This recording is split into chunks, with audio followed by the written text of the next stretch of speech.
깊어가는 가을, 우리의 심령도 우리의 믿음도 또 우리의 마음의 크기들도 더욱더 깊어지고 넓어져 가기를 소원하면서 윤동주의 서시대를 쭉 걸어가고 있었는데요. 내일부터 시작하여서 우리는 열왕기서를 마치고 오늘까지 마쳤고, 내일부터 예레미야 애가라고 하는 새로운 큰 산을 만나게 되어집니다. 그래서 우리는 서시의 시리즈를 잠시 멈추고 다음 주로 미루도록 하고요. 우리는 다시 한번, 마치 저는 여러분들 앞에 등산가가 되어서 앞으로 우리가 올라갈 산은 이러한 산입니다 라고 여러분들에게 소개해드리고 싶어요. 오늘 저녁에 여러분들 잘 오셨고, 오늘 여러분들에게 들려드리는 이 이야기들, 아마 예레미야 애가를 제대로 묵상해 본 적이 여러분들의 신앙 가운데 없었을 것 같아요. 제가 여러분들에게 잘 안내해 드릴 테니까, 예레미야는 이러한 책이구나, 예레미야 애가는 이런 책이구나, 우리가 알고 보면은 새롭게 보이는 귀한 은혜, 더 깊이 묵상할 수 있는 귀한 은혜가 있을 것입니다. 오늘 내용은요, 조금 딱딱할 수 있지만 제가 최대한 쉽게 그리고 맛있게 여러분들에게 잘 설명해 드릴 테니까, 평소와 다른 스타일의 말씀도 여러분들 잘 한번 적응해 보시면서 같이 걸어가 보셨으면 좋겠습니다. 첫 번째는요, 예레미야 애가라고 하는 제목부터 여러분들에게 말씀드려 볼게요. 애가라고 그렇게 이야기했죠. 사랑의 자야 노래가 자를 써서 사랑의 노래, 이런 뜻이 아니에요. 애가라고 하는 말을 영어 성경에서는 뭐라고 표현하고 있냐면 lamentation 이렇게 표현하고 있는데요, 슬픈 노래라고 그렇게 기록하고 있어요. 이 애자가 슬플 애자입니다. 사랑할 애자가 아니라 슬픈 애자에 노래 가자를 쓰는 겁니다. 그럼 여러분들 아시겠어요? 예레미야 애가는 노래예요. 그러니까 다른 말로 표현하면 이것은 또 하나의 시편을 우리가 만나는데, 어떤 시편이냐? 슬픈 시편을 말하는 겁니다. 또 예레미야 애가를 히브리어 원어에서 보면은요, 뭐라고 표현하면요, 이에카 이렇게 표현하고 있어요. 말 또한 어떤 뜻이냐면 슬프다라고 번역되어져 있습니다. 그래서 그런지요, 여러분, 이 에카라고 하는 단어로 말씀이 시작되어지거든요. 1장 1절을 보게 되어지면 이렇게 기록되어 있습니다. 슬프다, 슬프다, 이렇게 시작해요. 이 성이여, 전에는 사람들이 많더니 이제는 어찌 그리 적막하게 앉았는고, 이렇게 슬프다라고 시작합니다. 또 2장 1절을 볼까요? 또 어떻게 시작하는지, 또 슬프다 이렇게 시작하는 거예요. 예카, 슬프다. 주께서 어찌 그리 진노하사 딸 시온을 구름으로 덮으셨는가, 이렇게 표현하죠. 또 4장 1절을 볼까요? 이렇게 표현되어 있습니다. 또 슬프다 이렇게 표현되어져 있어요. 혹시 여러분 노래 가운데 장송곡 혹은 장례곡이라고 여러분 들어보신 적 있으세요? 장송곡이란 망자의 장례식장에서 혹은 그 망자 시신을 하관할 때에 마지막 이별을 노래하는 곡을 장례곡, 장송곡 혹은 우리는 조가 이렇게 부르지요. 그러니까 예레미야 애가는요, 이스라엘의 문화 가운데 장송곡 맨 첫 마디를 예카, 슬프다라고 하는 가사로서 시작되어지는 것이 일반이었어요. 이제 무슨 이야기를 하는 거냐면, 우리는 예레미야 애가를 읽으면서 이게 지금 예레미야 애가는 슬프다, 슬프다라고 하는 단어로 시작되는구나, 그래서 앞으로의 이야기가 되게 슬픈 이야기들이 진행되겠구나 라고 그냥 단어 정도로만 우리가 알지만, 이 예레미야 애가서를 딱 만나는 이스라엘 백성들은요, 그들의 문화 가운데 딱 듣자마자 이거는 장송곡이네, 이거는 사람이 죽었을 때 부르는 노래네, 이렇게 그들은 확 와닿고 알아들었던 거예요. 그러니까 애가라는 말 자체가 슬픈 노래라고 하는 말의 뜻이기도 하고요. 예레미야 애가는 이게 참 슬픈 노래구나, 그리고 이것은 산문이 아니라 이것은 운문이고 그리고 시구나 라는 것을 우리가 알고 가야 되겠습니다. 두 번째는요, 이 예레미야 애가의 배경을 여러분들에게 설명해 보고자 합니다. 오늘까지 우리는 열왕기 하를 묵상했지요. 열왕기 하 전체의 줄거리를 한번 우리가 짚어볼까요? 이런 겁니다. 예루살렘 성전이 무너지고 남유다 백성들이 포로로 잡혀간 사건은 그냥 그들이 불쌍한 사건이 아니라 그것은 이스라엘의 역사 가운데 보게 되어지면, 그들의 정체성과 그들의 신앙 가운데 보게 되어지면 예루살렘 성전이 무너졌다. 그리고 오늘 새벽에도 함께 살펴보았지만 성전이 무너진 것뿐만 아니라 성전의 기물들이 다 약탈되었다. 그리고 그것이 다 우상의 신전들로 들어갔다. 뿐만 아니라 남유다 백성들이 다 포로로 잡혀갔다. 하나님의 거룩한 백성들이 이방인들의 손에 의하여서 그들은 다 사로잡혀갔다. 여러분, 이것은 이스라엘 백성들이 만나는 참혹한 재앙입니다. 어떤 자연재해나 어떤 질병보다도 더 크게 완전히 그들의 민족의 정체성이 무너질 수밖에 없는 아주 큰 사건이었어요. 하나님께서는 아브라함에게 두 가지를 약속했습니다. 첫 번째, 내가 너에게 지시하는 이 모든 땅 내가 너에게 줄게. 또 땅만 주는 것이 아니라 하늘의 뭇별들을 쳐다봐라. 내가 너에게 이 수많은 별들처럼 너에게 수많은 자손들을 허락할게. 하나님께서 그에게 해주셨던 땅의 약속과 자손의 약속은 허황된 말이 아니라 정말로 시간이 지나자 하나님께서는 그의 말씀대로 신실하게 응답해 주셨습니다. 세월이 지나 다윗이라고 하는 성군이 등장하였고 예루살렘을 이스라엘의 수도로 삼게 되었고 다윗의 가문의 왕의 계보들이 쭉 이어지기 시작했습니다. 다윗이 준비했어요. 그리고 솔로몬 시대에 아름답게 세워진 하나님의 귀한 성전에는 그냥 성전만 있었던 것이 아니라 하나님께서 참 기뻐하셨고 하나님의 영이 임재하는 자리가 되었습니다.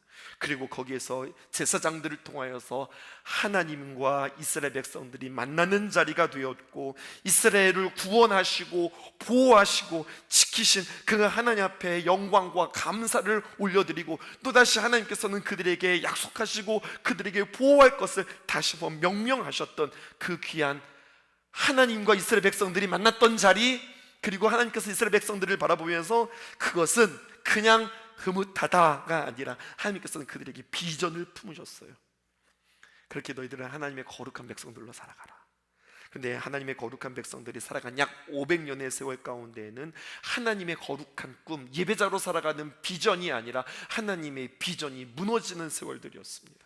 하나님을 섬기기보다 그들은 우상 숭배에 발발났고 그렇게 그들은 허송세월을 보내는 동안 하나님은 끊임없이 말씀을 통하여 또 여러 가지 많은 환경들을 통하여서 선지자를 통해서 그렇게 살면 안 돼, 그렇게 하면 안 돼, 하나님께서 끊임없이 말씀해 주셨지만 때로는 깨우시고 징계하시고 또 때로는 위로하시고 그들에게 계속해서 말씀해 주셨지만 이스라엘 백성들은 그 하나님의 귀한 말씀을 귓등으로 둡니다. 그리고 하나님께서 허락하셨던 골든타임을 다 놓치게 되어져요. 그리고 우리는 기억하자고 그랬죠. 주전 586년 남유다는 바벨론에 의하여서 멸망하고 맙니다. 예레미야 애가를 줄여서 말이 기니까 저희는 그냥 이제 앞으로 애가라고 표현하게 되어질 텐데요, 기억하고자 했던 주전 586년에 바벨론에 의하여서 유대 나라가 망하게 되었고 백성들이 포로로 끌려가면서 예루살렘 성전은 파괴되었고 여호와의 성전이 회파된 것뿐만 아니라 예루살렘 성조 다 무너지고, 그렇게 그 모습들을 슬퍼하면서 애도하며 지은 글인데 이것은 산문이 아니라 시라고 여러분들에게 소개해드리는 겁니다. 이게 배경이에요. 하나님께서 그들에게 큰 비전을 품고 그들에게 귀한 것들을 선물로 주셨으나 그 선물을 귀하게 여기지 않고 결국 망하여서 그들이 슬퍼하면서 불렀던 노래, 이것이 배경이 된다는 거죠. 그러면 어떤 내용이 있을까요? 이렇게요, 하나님을 떠나서 제멋대로 살아가다가 그들이 망했잖아요. 그러면 하나님, 저희가 잘못했습니다, 하나님 저희가 어리석었습니다, 이렇게 주님 앞에 고백해야 되는데 이 사람들 좀 보세요. 어떻게 하는가 보았더니 재앙을 만나자 이들은 하나님 앞에 치열하게 항변을 합니다.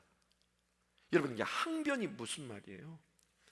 자신들이 하나님 앞에 했던 일들을 생각하지 않고 하나님을 포함해서 자신의 주변에 일어나는 모든 일들, 심지어 재앙과 끔찍한 일에 대해서 하나님, 이것에 대해서 살아계신 하나님이라면 용인하셔서는 안 됩니다, 이렇게 항변하는 거예요. 여러분, 용인이 무슨 말이에요? 하나님, 너그러운 마음으로 침묵하시면서 잠잠히, 하나님 지금 뭐하고 계시는 거예요? 하나님 지금 주무시고 계시는 거예요? 하나님을 막 깨우는 겁니다. 하나님, 지금 이 상황에서 하나님이 이러시면 안 되죠 라고 하나님 앞에 막 항변하는 이야기, 이 이야기예요. 우리는 제3자의 입장에서 보면 항변하는 데는, 아니 자기들이 그렇게 죄를 지어놓고서 지금 누가 지금 누구 보고 항변을 해? 지금 하나님 앞에 지금 뭐 하는 거야? 이러하는 마음보다는요, 왠지 항변하는 사람들의 마음에 뭐 하는 거야? 라고 하는 생각들도 있지만, 왠지 그들의 마음 가운데 그런 항변이 우리에게 이렇게 공감이 되어져요. 우리의 마음이 이렇게 쏠립니다. 그렇게 죄 지은 너는 벌받아 마땅하지만 그렇게 벌받는데, 그런데 왠지 내 마음이 그들이 막 하나님 어째서 이래요? 라고 하는 그 마음이 왠지 이렇게 좀 공감이 되어지는 거예요. 나도 때론 하나님 앞에 그렇게 했던 것 같다. 좀 철부지 같은 그런 모습이죠. 예레미야 애가가 우리에게 주는 효과가 있는데, 여러분 그것은 대리만족 혹은 대리효과라고 하는 것입니다. 하나님의 백성들은 자신들의 죄와 또 자신들만이 알았던 이기심에 대해서 하나님께 심판하시자, 하나님께서 심판하시자 그 앞에서 고꾸라뜨려져서 하나님 잘못했습니다, 저희가 잘못했습니다, 하나님 우리에게 긍휼을 베풀어 주세요라고 회개하는 것이 아니라, 하나님을 향하여서 자꾸만 항변하고 자기를 합리화하고 그런 하나님에 대해서 분노하고 그런 하나님에 대해서 실망했다고 막 자신들의 감정을 여과 없이 막 표출하는 그들의 모습은 마치 철딱선이 없는 집구석에 있는 사춘기 아이와 같은 그런 모습인 것 같아요. 버릇도 없고 예의도 없고 자신에게 허락하신 하나님의 은혜도 알지 못하고 막 그렇게, 하나님 도대체 하나님께서 나에게 해준 게 뭐냐고 막 이런 식인 거죠. 뿐만 아니라 예레미야 애가는 하나님께 대하여 하나님은 우리를 헷갈리게 하시는 분이에요 라고 하나님에 대해서 막 헷갈린다고 이야기하는 거예요. 하나님의 성품, 하나님의 약속, 도대체 하나님을 알다가도 모르겠습니다, 이런 이야기를 하는 거예요. 자신의 혼란을 막 쏟아놓기도 하고, 마치 대놓고 이야기할 수 없으니까요, 하나님 앞에 마치 시위하듯이 낙서장에다가 막 자신의 불만들을 막 감정들을 써내려가다가 갑자기 자신 스스로 자신이 막 분노하면서 막 써내려가던 그 낙서장을 그냥 막 휘갈겨가면서 막 구겨가지고 휴지통에 확 버리는 듯한 그러한 분노의 모습들, 하나님 앞에 그렇게 자신의 분노하는 모습들이 예레미야 애가서에 기록되어져 있어요. 그런데요, 예레미야 애가서 이렇게 보면 도대체 지금 하나님 지금 뭐라는 거야? 라고 하는 생각이 들기보다는, 여러분 그렇게 항변하고 그렇게 떼쓰는 이 예레미야 애가의 저자는 한 가지를 알고 있어요. 그 하나님은 이렇게 우리를 받아주시는 하나님이시다. 뭔가 하나님께는 의지할 만한 구석이 있다. 그런 하나님을 알기에 크시고 신실하신 하나님 앞에서 가감없이 뭐라도 말할 수 있는 하나님으로 하나님은 그들 앞에 서는 거예요. 그러니까 무서우면 아예 관계가 안 되면은 솔직하게 얘기도 못 하는 거예요. 근데 왠지 솔직하게 얘기할 수 있는 관계처럼 느껴지는 거예요. 철딱선이 없이 굴어도 그래도 하나님께서는 이렇게 품어주실 것이라고 하는 기대가 있는 거예요. 그러니까 예레미야 애가서를 쭉 읽어가면서, 맞아, 속상하면 그렇게 말할 수도 있지, 정말로 당황스러우면 우리가 이렇게 당황할 수도 있지라고 하면서 우리는 예레미야 애가서를 보면서 우리는 공감할 수 있는 겁니다. 또 한 가지는요, 이 예레미야 애가, 이 애가서가 우리에게 주는 또 하나의 효과가 있어요. 그것은 바로 무엇이냐면, 국가의 재난, 함께 나라를 잃은 사건이기에 여러분 모두가 함께 나라를 잃은 슬픔을 함께 발산하고 함께 실망하고 함께 분노하며 또한 함께 죄책감과 함께 애통함과 함께 절규들을 하면서 함께 공감하면서 하나의 마음으로 모아졌기 때문에 이 예레미야 애가를 통해서 그들을 함께 통회하고 함께 분노하고 함께 울면서 그들 스스로의 정화하는 작업들이 그들에게서 일어나는 거예요. 그러니까 그들 마음속에 있었던 불안함, 우울, 긴장, 응어리진 이러한 감정들을 정화하는 그러한 사건으로 오늘 성경은 우리에게 초청하고 있어요. 이것을 그 그리스 말로 카타르시스라고 하는 거예요. 여러분, 우리가 응어리진 게 있고 속상한 게 있고 답답한 게 있으면 그냥 꾹 참는 게 아니라 이것들을 막 발산하는데요, 막 혼자 발산하면 미쳤다고 그럴 거예요. 근데 이 상황을 우리가 함께, 유다 백성이라고 하는 사람들이 함께 경험하고 있는 거예요. 그러니까 함께 당황스럽고 함께 속상하고 함께 애통하면서 함께 부르짖는 모습이죠. 마치 우리로 말하면 이런 것과 같은 거예요. 함께 어떤 중요한 문제를 놓고, 안타까운 문제를 놓고 우리 시간 주여 세번 크게 부르짖으며 우리의 한 마음으로 그 기도 제목 가지고 어떤 기도 제목도 갖지 않고 오직 한 마음으로 그걸 가지고 주님 앞에 기도합시다 라고 앞에서 도전하면, 나 혼자 기도하는 것과 온 성도들이 주여 하면서 큰 소리로 외치면서 기도할 때 우리의 기도가 더 효과적으로, 더 절실하게, 더 강하게 기도되어질 수 있듯이 예레미야 애가가 이렇게 통성기도와 같은, 카타르시스와 같은 마음의 정화에 효과를 주는 그러한 책이라고 우리에게 이야기하고 있습니다. 더 중요한 목적이 있어요. 이들이 왜 이렇게 마음을 공감함과 동시에 왜 이러한 고난이 찾아왔는지, 왜 이렇게 하나님으로부터 고통당하는지 공동체가 함께 모여서 이 애가, 이 슬픈 노래를 부르면서 함께 자신들의 삶을 되짚어보고 통회하고 자복할 수 있는 기회도 얻게 되어지는 거예요. 자, 그러면은요, 예레미야 애가서를 우리가 읽어가다 보면 아주 독특하게 성경 66권 가운데 아주 섬세하면서 아주 꼼꼼하게 성경이 이렇게 기록되어질 수 있다고 깜짝깜짝 놀라는 아주 치밀하면서도 섬세한 구성이 있습니다. 그것을 보러 우리는 이렇게 이야기하고 싶어요. 예레미야 애가의 독특한 구성과 여러분 그 구성이 그 구성이 주는 메시지, 여러분 메시지가 있잖아요. 어떤 메시지면 내용을 통하여서 우리가 어떤 메시지를 알 수 있는 거잖아요. 근데요, 예레미야 애가서는 그 내용뿐만 아니라 어떤 그 구성의 형태를 통해서도 뭔가 우리에게 메시지를 전하는 아주 섬세한 말씀입니다. 근데 이것은 설명을 듣지 않으면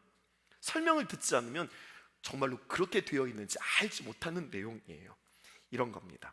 애가서는 무척 예술적이며 문학적인 구성과 기교의 기술면에 있어서 예레미야 애가보다 뛰어난 그러한 책은 없습니다.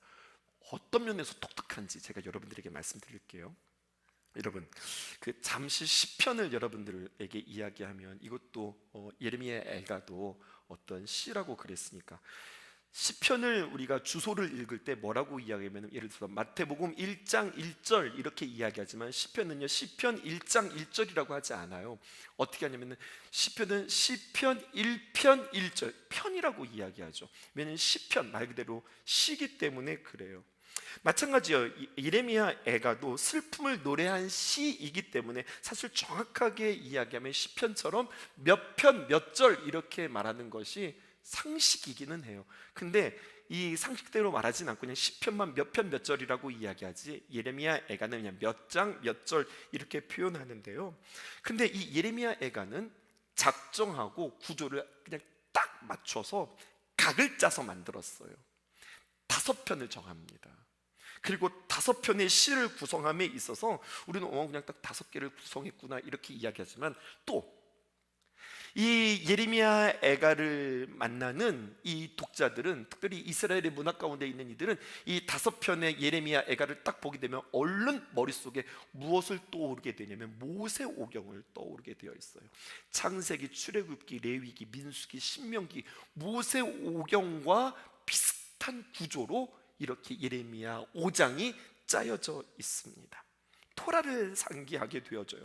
그래서 토라를 닮은 애가라고 그래서 고통의 토라라고 하는 별명도 가지고 있습니다. 여러분, 기역, 니은, 디귿, 리을, 미음, 비읍, 시옷, 이응, 지읒, 읒, 기역 이렇게 해가지고 우리가 모두, 우리 한국의 자음이 모두 몇 개일까요? 14개예요. 알파벳은 몇 개일까요? 몇 개일 거예요. 근데 여러분, 이것처럼 그 히브리어 자음이 있는데 히브리어 자음은 모두 22개입니다. 근데요, 이 시편을 쓰는데 22이라고 하는 이 숫자와 자음을 의도적으로 쓰는 거예요. 히브리어의 알파벳이 모두 22자인데 22절의 그 자음들을 일부러 앞에서 다 따서 그냥 글을 쓰는 게 아니라 그 초성으로 22개를 맞춰서 한 장당 22절을 만드는 거예요. 1장이 22절, 2장이 22절, 3장은 22절의 3배에서 66절, 4장은 또다시 22절, 5장도 22절 절수를 맞췄어요. 여러분, 그리고 이렇게 히브리어의 알파벳의 초성을 따서 쓰는 이 구성을 뭐라고 이야기하면 아크로스틱 구성이라고 이야기하거든요. 히브리어의 알파벳 순서에 따라서 글을 써들여가는 방식인데, 여러분들 무슨 설명인지 좀 어렵죠? 제가 쉽게 설명을 해볼게요. 한글로 우리가 설명해 보겠습니다.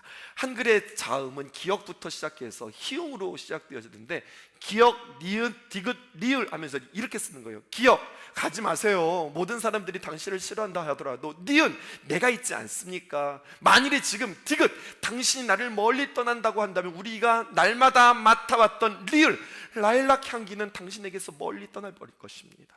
이런 식으로요. 무슨 말인지 아시겠죠? 기역, 니은, 디귿, 리을에서 여러분 희응까지 이 히브리어의 알파벳의 그 자음들을 그대로 지금 아크로스틱 방식으로 예레미야 애가를 노래했어요. 이런 식으로 1장부터 5장까지 구성되어졌다고 했는데, 제가 표를 보여드릴게요. 1장이 22절, 2장이 22절이다가 3장이 갑자기 66절로 이 22절에 곱하기 3이라고 하는 완전수를 곱해서 66절을 만들고, 66장이 아무렇게나 쓰여진 것이 아니라 이 자음을 가지고 이번에는 한 절이 아니라 세 절씩을 써 내려갑니다. 4장도 22절, 5장도 22절 이렇게 숫자를 짝짝 맞춰 왔는데요. 왜 이럴까요? 그냥 단순히 언어 플레이가 아니라, 여러분, 이것은요 애가에 담긴 정서, 고통의 무질서와 혼란스러움에 반하여서, 여러분 모양은요 지금 노래하고 있는 이 구성은 매우 정교하고 딱 각이 맞춰져 있고 매우 질서가 있는 모습으로 구성하는 것을 통하여서 예레미야 애가는 한 가지를 의도합니다. 그것은 바로 무엇이냐? 극명한 대조를 이루어서 그들의 비통함을 극대화시키는 거예요. 내용은 정신이 없어요. 내용은 고통스럽고 혼란 속에서, 혼동 속에서 막 섞이고 있단 말입니다. 그런데 구성은요 너무나도 딱 정교하게 각이 맞춰져 있는 거죠. 그러니까 마치 이런 거예요. 검정색 원형이 있는데, 검정색 원형이 만약에 회색 바탕이라고 한다면 회색 바탕의 검정색은 그렇게 드러나지 않을 거예요. 근데 여러분, 흰색 바탕이 말입니다. 흰색 바탕의 검정색 점은 너무나도 대조적인 색이기 때문에 그 검정색이 너무나도 진하게 보이겠죠. 그러한 효과를 쓰고 있는 겁니다. 1장은요 보실까요? 이것입니다. 시온이라고 하는 한 여인이 등장하는데, 시온이라고 하는 이름을 가진 여인이 아니라 그것은 비유입니다. 한 여성이 부르는 비탄의 노래인데, 자신이 당한, 개인적으로 당한 비탄과 수치에 집중하면서 예레미야 애가 저자는 예루살렘을 과부라고 표현하고 예루살렘에게 이름을 지어주는데, 너는 시온아 이렇게 부르는 거예요. 시온이 과부가 되었어요. 사랑하는 사람을 잃어버리고 비탄에 빠져 있어요. 그런데 아무도 그 여인에게 찾아와서 위로해주는 사람이 없어요. 이 여인은 하나님을 향해서 나를 불쌍히 여겨달라고, 나를 긍휼히 여겨달라고 애원합니다. 하지만 아무런 대답이 없어요. 2장에 넘어갈까요? 한 여인의 이야기라고 한다면 2장의 이야기는 어떤 한 기자가 나와서 이야기하는 것 같아요. 이스라엘의 죄가 있었다. 그리고 그 죄가 어떻게 하나님의 진노로 이루어지는지를 집중하고 있어요. 근데 여기서 주목해야 되는 것은 하나님의 진노가 그냥 감정적이거나 아니면은 충동적이거나 처음에는 사랑했다가 지금은 미워해, 이런 변덕스러운 마음이 아니라 하나님의 마음은 공의인데요, 노하기를 더디하시는 하나님이지만 끝까지 봐주시는 하나님이 아니라 참고 참고 참고 참다가 기다리고 기다리고 기다리다가 반드시 그 죄를 심판하시는 하나님에 대하여서 이야기하고 있는 겁니다. 그래서 이것은 마치 한 개인의 노래가 아니라 마치 한 기자가 그것들을 설명하듯 이 장에서는 풀어가고 있습니다. 1장에서 한 여인의 비탄의 수치와 그리고 비탄의 고통을 이야기했다면, 이제 3장에서는요 여자가 아니라 남성이 등장합니다. 한 무명의 남자가 부르는 노래인데요, 1장에서는 한 여성이 개인의 비통함을 이야기했다면 3장에서는 한 명의 남자가 개인의 비통함이 아니라 유대 백성들 전체의 비통함에 대하여서 이야기하고 있습니다. 그리고 그 노래는 아주 문학적으로 타용한 표현인데, 어떤 표현들이 있냐면 그 비통함을 자신 스스로 그냥 노래하는 것이 아니라 성경에 나와 있는 모든 슬픈 노래들은 다 가지고 오는 거예요. 예를 들어서 욥기에 나와 있는 욥기의 탄식을 가져오기도 하고요, 시편에 있는 시편의 애가를 가져오기도 하고요, 심지어는 이사야서에 있는 고난받는 종의 노래를 인용하면서 고통을 노래하지만 고통이 그냥 고통으로 끝나는 것이 아니라 소망으로 이어지는 듯 하는 거예요. 그러다가 4장에 1장 한 여인의 개인의 비통함, 2장 기자가 나타나서 이스라엘의 죄가 하나님의 진노로 어떻게 이어지는지 설명했고, 3장 무명의 남자가 나와서 이번에는 개인의 비통함이 아니라 전체의 비통함. 마치 이것을 뮤지컬로 표현한다면요, 1장에 나와서 한 여인이 정말로 가련하게 솔로를 부르다가 2장에 나와서 어떤 사람이 나레이션을 하고, 3장에요 아주 테너 남자가 이제는 아주 간절히 노래하는데, 이것은 개인의 고통이 아니라 그 백성들의 비통함을 노래해요. 그러다가 4장에 다시 한번 나레이션이 시작되어지는데, 이 나레이션은 이스라엘의 죄가 하나님의 진노로 이어진 그 생생한 현장을 아주 적나라하게 이야기해 줍니다. 참혹한 현장을 묘사해 주고 있어요. 마치 흰색 바탕에 검정색 동그라미로 대조되어진 것처럼, 과거에는 풍성하고 풍요로웠던 시절에 현재 가난하고 궁핍한 시절을 대조하면서 생생한 현장을 이야기하고 있어요. 그냥 지금은 이렇게 망했습니다, 그들이 이렇게 피를 흘렸습니다, 그들이 이렇게 빼앗겼습니다, 그냥 이렇게만 이야기하는 것이 아니라, 과거에 그들은 이렇게 웃고 즐거웠는데 이제 먹을 것이 없어서 구걸하고 있고요, 과거에는 이렇게 풍성하고 호사로운 식사들을 즐겼던 부자들은 이제 땅에서 뭐든지 그지처럼 주워 먹는 모습이고요, 과거에 한때 화려함을 누렸던 왕궁의 지도자들은 이제는 굶고 때가 먹고 지저분해서, 아니 저 사람이 예전에 왕궁에 살았던 사람인가, 이렇게 놀랄 정도로 그들의 모습이 정말로 처참하게 되었고요, 과거에 다윗의 가문으로 기름 부음 받았던 왕들은 이제는 포로가 되어서 바벨론으로 끌려간다라고 이들의 처참한 환경들을 아주 생생하게 묘사하는 것뿐만 아니라, 그 묘사의 극대화를 아까 구조에서 표현했다면 이제는 과거와 현재를 비교하면서 이들의 참혹함을 이야기해 주고 있는 거예요. 그러다가 5장에 이르러는 앞에서 한 여인이 독창을 했고 나레이션이 있었고, 2장에서 3장에서 남자 가수가 나와서 노래를 했고, 4장에서 그것들을 아주 나레이션이 세밀하게 이야기했다면 5장에 이어서는요 비탄의 합창이 나오는 겁니다. 마지막 5장에서는요 지금까지 애쓰고 노력했던 아크로스틱 구성을요 완전히 다 부셔버려요. 아니 앞에서는 그렇게 예쁘게 잘 기역, 니은, 디귿, 리을, 미음, 십 이렇게 쭉 가던 것을, 아니 마지막에도 그냥 그렇게 해오던 것을 마지막까지 그렇게 해주지, 이런 기대가 있는데 22절인데 그 아크로스틱 방식도 완전히 다 무너뜨려요. 그러면서 이 구조를 통해서 또 한 번의 메시지를 정하는 겁니다. 이제는 마치 더 이상 주체할 수 없는 시인의 비탄이 폭발하여서 혼돈으로 돌아가는 것과 같은 그러한 구조를 이 예레미야 애가에서 보여주고 있어요. 여러분, 예레미야 애가의 이 세련된 구조와 치밀한 구성과 대조를 발견하며 묵상하는 것도 이 예레미야 애가의 매력이라 할 수 있겠습니다. 그런데요 여러분, 예레미야서와 예레미야서 애가를 비교해 볼 때 또 한 가지는, 예레미야에서는요 남유다를 멸망시킨 바벨론, 남유다를 멸망시킨 게 바벨론이잖아요. 바벨론이라고 하는 단어만 160번 이상이 등장하는데, 놀랍게도 예레미야 애가서도 똑같은 배경이지만 바벨론이라고 하는 단어가 단 한 번도 등장하지 않습니다. 이것 또한 특징이에요. 왜냐하면 예레미야 애가서는 남유다를 멸망시킨 바벨론은 의도적으로 언급하지 않으면서, 왜 이런 말 있잖아요. 입도 뻥끗하지 않는다 라고 하는 말처럼 바벨론에 대해서 일체 언급하지 않는 것으로 인하여서 오히려 바벨론이 더 강조되어지는 격입니다. 이것은 아주 중요한 주제를 던져주고 있어요. 유대가 망한 것 분명히 바벨론인데, 근데 바벨론에 대해서 입도 뻥끗하지 않아? 왜일까?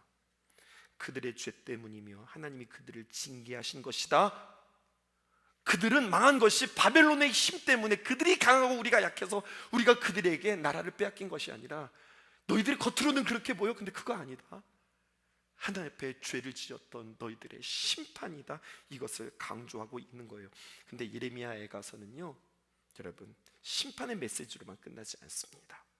이렇게 죄를 범한 유다 백성들에게 회개하면 회복시켜 주실 것에 대한 아주 중요한 희망의 메시지를 우리에게 표현해 주고 있어요.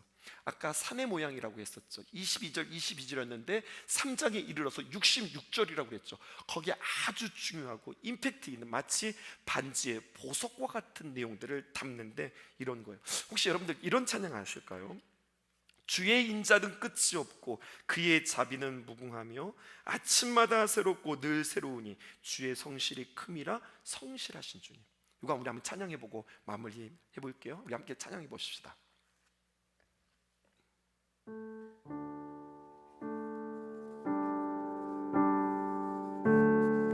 함께 찬양할게요. 주의 인자는 끝이 없고 그의 자비는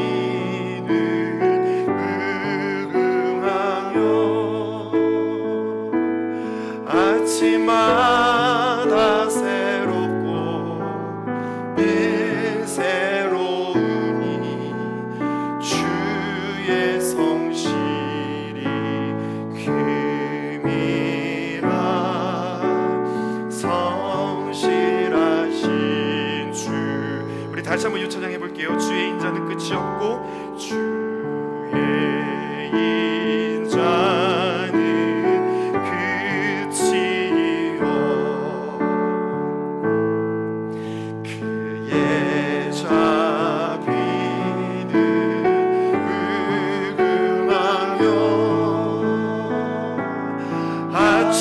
아침마다 새롭고 늘 새로우니 주의 성실이 큼이라 성실하신 주님. 아이가 말입니다. 엄마한테 와서 엄마가 도대체 나한테 해준 게 뭐가 있어?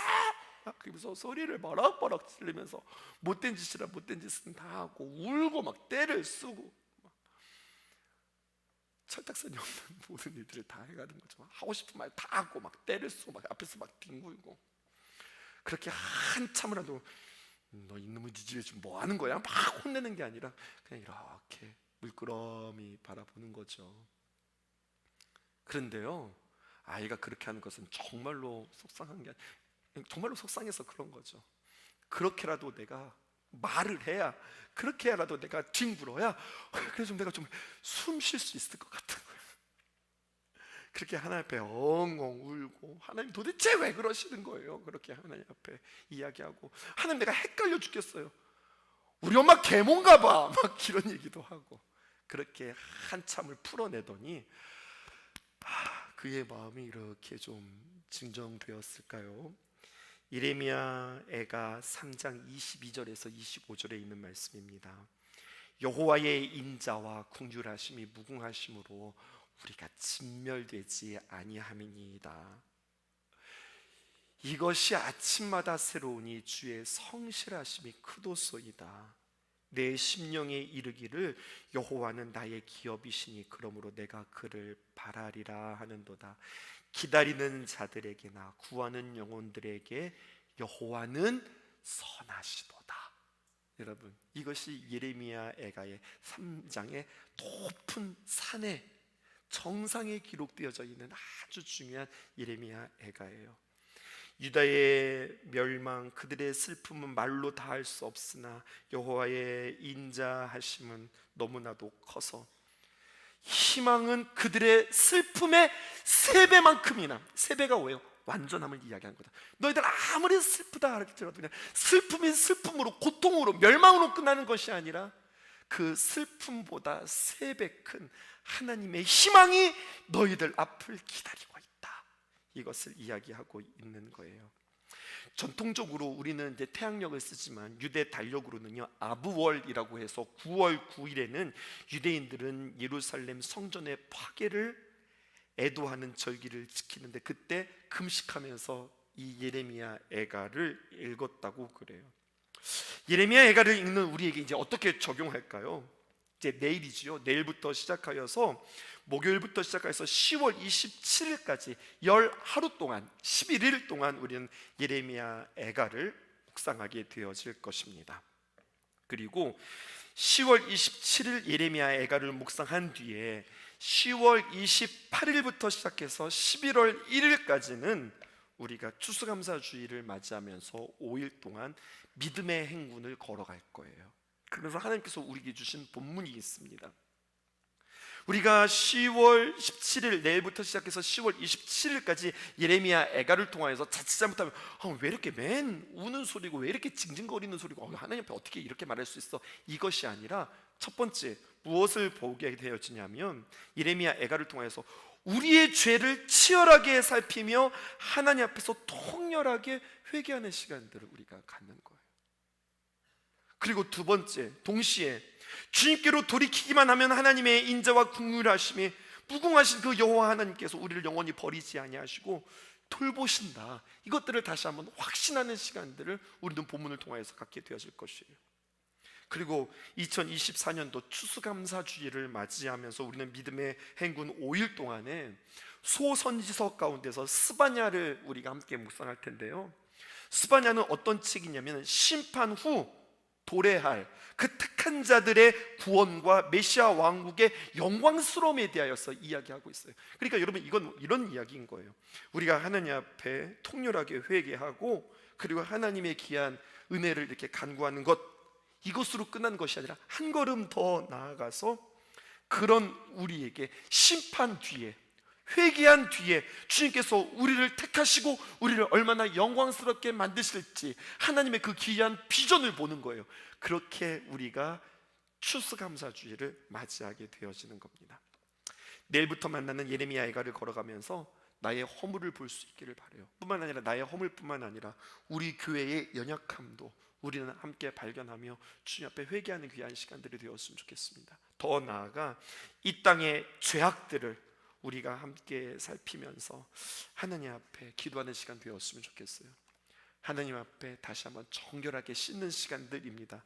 말씀 앞에 더 정결하게 서는 소중한 시간 되어지기를, 예레미야 애가서를 아주 재미있게 이런 책이었구나, 이런 이야기였구나, 함께 이 말씀을 열 하루 동안 11일 동안 맛보는 여러분들 되어주시고, 그리고 스바냐를 통하여서 우리의 마음들을 다시 한번 무장한 뒤에 우리는 추수감사주의를 기쁘게 맞이하겠습니다.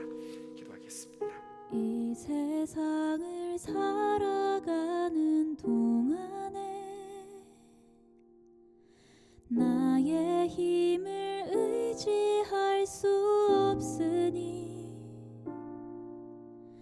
기도하고 낙심하지 말 것을 주께서 참 소망이 되심이라. 주의 길을 걸어가는 동안에 세상의 것 의지할 수 없으니 감사하고 낙심하지 말 것을 주께서 참 기쁨이 되심이라.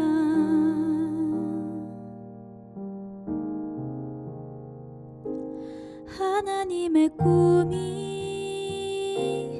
나의 비전이 되고 예수님의 성품이 나의 인격이 되고 성령님의 권능이 나의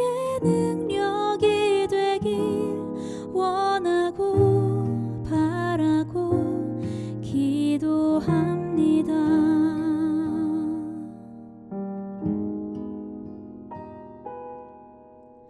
주의 길을 걸어가는 동안에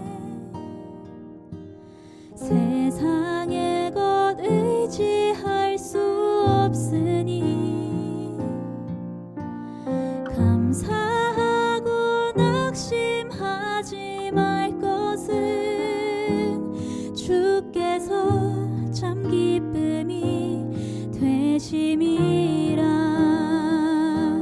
하나님의 꿈이 나의 비전이 되고 예수님의 성품이 나의 인격이 되고 성령님의 권능이 나의 능력이 되길 원하고 바라고 기도합니다. 하나님의 꿈이 나의 비전이 되고 예수님의 성품이 나의 인격이 되고 성령님의 권능이 나의 능력이 되길 원하고 바라고 기도합니다.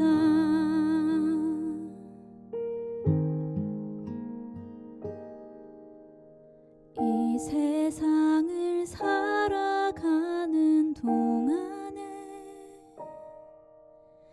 나의 힘을 의지할 수 없으니